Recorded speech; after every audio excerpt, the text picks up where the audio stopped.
Assalamualaikum warahmatullahi wabarakatuh. Perkenalkan, kami dari kelompok 5, kelas 2B, mata kuliah Filsafat Pendidikan, yang diampu oleh Bapak Dr. Haji Dadang Rahman Munandar, MPD. Anggota kelompok 5 yaitu Anissa Kurnia Dewi, Grace Agave Manihuruk, dan Rifanda Nur Anissa. Pada video kali ini, kami akan menyampaikan materi sistematika kajian filsafat pendidikan. Pengertian sistematika filsafat. Sistematika filsafat merupakan hasil berpikir tentang sesuatu yang ada dan mungkin ada, yang telah tersusun secara sistematis. Sistematika filsafat bisa disebut juga dengan struktur filsafat.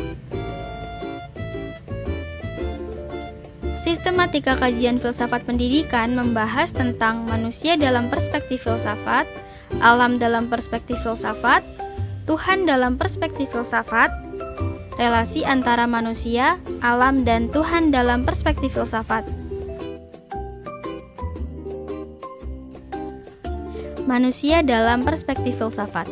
Dalam ilmu logika, manusia disebut sebagai binatang yang bisa berpikir. Namun, manusia berbeda dengan hewan. Walaupun pada dasarnya, fungsi tubuh dan fisiologis manusia tidak berbeda dengan hewan. Manusia menyadari bahwa dirinya sangat berbeda dari binatang apapun. Namun, memahami siapa sebenarnya manusia itu bukanlah persoalan yang mudah. Berikut ada beberapa pandangan filsafat terhadap manusia. Yang pertama ada teori descendesi. Teori ini meletakkan bahwa manusia sejajar dengan hewan berdasarkan sebab mekanis. Artinya, manusia tidaklah jauh berbeda dengan hewan, di mana manusia termasuk hewan yang berpikir, melakukan segala aktivitas hidupnya, dan manusia juga menyusui seperti hewan. Yang kedua, ada teori metafisika. Metafisika adalah teori yang memandang keberadaan sesuatu di balik atau di belakang fisik. Dalam teori ini, manusia dipandang dari dua hal, yaitu fisik dan ruh. Yang terakhir ada teori psikomatik. Teori ini memandang bahwa manusia hanya terdiri atas jasad yang memiliki kebutuhan untuk menjaga keberlangsungannya.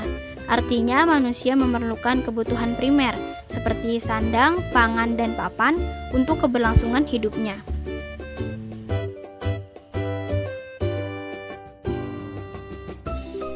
B. Alam dalam perspektif filsafat.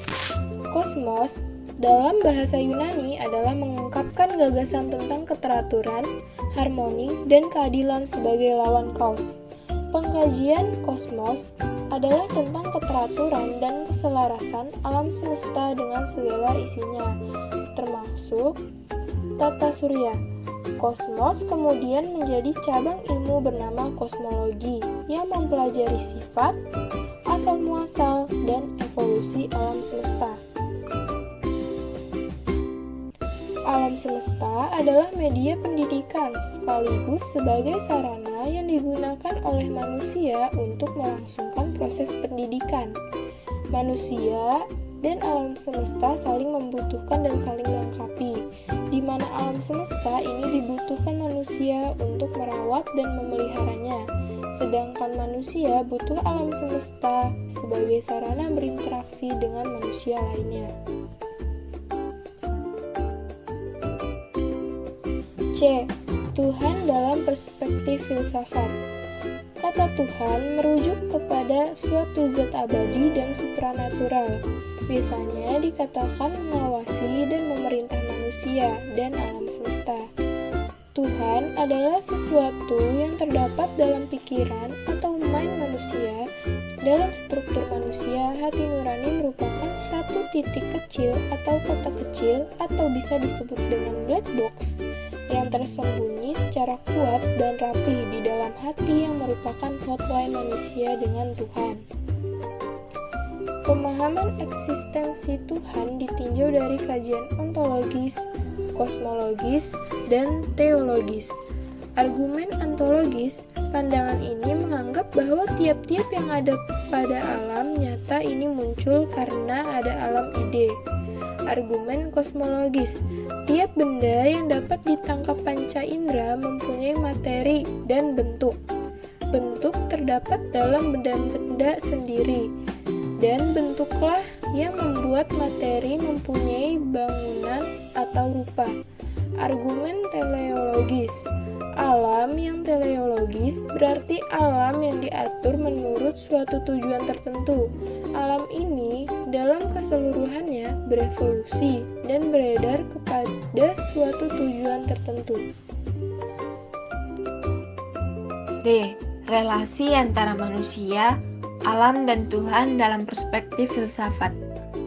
Dalam konteks metafisika tradisional Islam, para ulama terdahulu, terutama yang berasal dari tradisi Sufi, menganggap bahwa Tuhan, alam, dan manusia mempunyai hubungan intrinsik metafisik yang sangat erat. 1. Relasi antara Tuhan dan manusia. Relasi yang kompleks secara konseptual dapat dianalisis berdasarkan 4 bentuk utama. Relasi antara Tuhan dan manusia adalah antara lain: A. Relasi ontologis.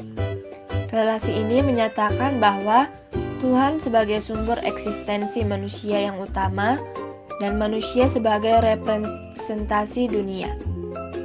B. Relasi komunikatif. Relasi ini menyatakan bahwa Tuhan dan manusia dibawa ke dalam korelasi yang sangat dekat satu sama lain dan melalui komunikasi timbal balik. C. Relasi Tuhan hamba.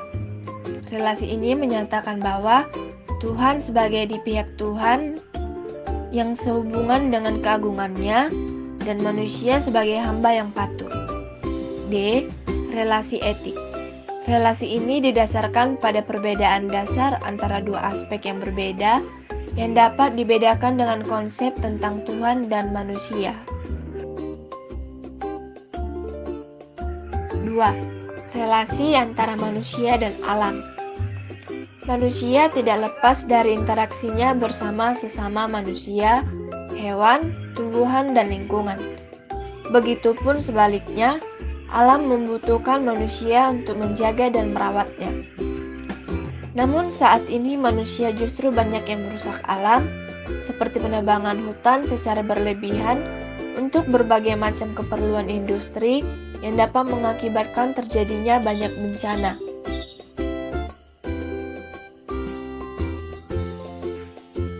Hubungan matematika dalam perspektif filsafat. Matematika bukanlah anak dari filsafat seperti yang selama ini dikemukakan di masyarakat. Matematika merupakan pengetahuan yang menyendiri dan sudah ada sejak dulu.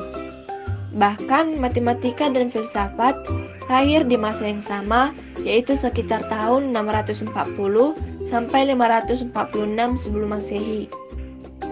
Matematika dan filsafat memiliki kaitan yang erat. Kedua bidang ini berkembang bersama-sama dengan saling memberikan umpan balik, serta saling melengkapi satu sama lain dan memperkuat kedudukannya dalam bidang keilmuan. Mungkin itu saja yang dapat kami sampaikan. Kurang lebihnya mohon maaf. Wassalamualaikum warahmatullahi wabarakatuh.